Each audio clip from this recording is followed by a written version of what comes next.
बच्चों सिंप्लीफाइंग में आपका स्वागत है। हम लोग इंटीग्रेशन कर रहे हैं। देखो पहला है first part I equal to tan square of 2x minus 3dx, ठीक है ना। अब देखो tan स्क्वायर x चिन्ह बनाता है। क्यों चिन्ह क्यों है? क्योंकि ये tan x का होल स्क्वायर होता है। तो होल स्क्वायर के नीचे वाला जो फंक्शन है अंदर वाला वो tan है, यानी कि ट्रिगो है, तो ऑब्वियसली चिन्ह बना रहा है। अगर जैसे साइन स्क्वायर x है वो भी चिन्ह बना रहा है, ठीक है ना। सेक स्क्वायर एक्स वो भी चेन बना रहा है। तो किसी किसी जगह पे एंटी डेरिवेटिव अवेलेबल होता है तो उसमें उस चेन का कोई मतलब नहीं होता। जैसे for example sec square x, ये देखो sec square x, tan x का डेरिवेटिव सेक स्क्वायर एक्स होता है, तो सेक स्क्वायर एक्स का डायरेक्ट इंटीग्रल tan x हो जाएगा। तो ये चेन बनाने के बावजूद भी इसमें कोई फर्क नहीं पड़ता क्योंकि इसका एंटी डेरिवेटिव अवेलेबल है।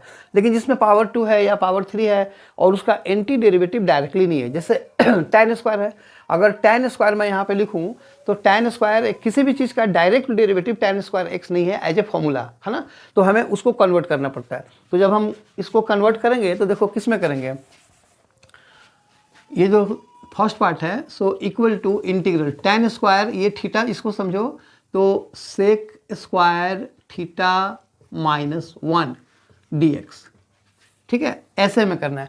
अब tan स्क्वायर का डायरेक्टली नहीं होता, सेक स्क्वायर का तो होता है ना, तो इसलिए हमने उसको चेंज कर दिया। तो ये आइडेंटिटी ध्यान रखना, ये बहुत इंपॉर्टेंट है।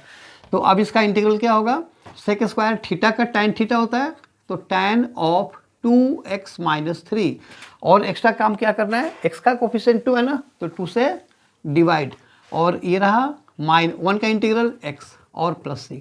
तो ये हो गया इसका आंसर, ये हो गया इसका आंसर।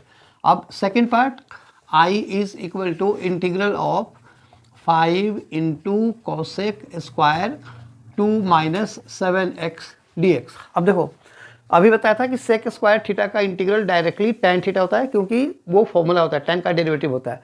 ठीक उसी तरह से कॉसेक स्क्वायर का भी डायरेक्ट होता है, कॉट एक्स का derivative minus cosec square x होता है ना, तो कोसेक स्क्वायर एक्स का इंटीग्रल माइनस कॉट एक्स हो जाएगा। जब भी आंसर सी वाला आता है उसमें हम माइनस लगा देते हैं, ठीक है।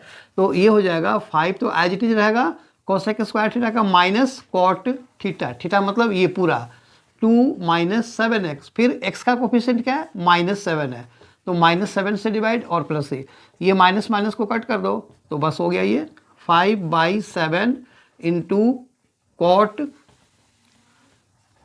कॉट ऑफ 2 माइनस 7x और प्लस c, ठीक।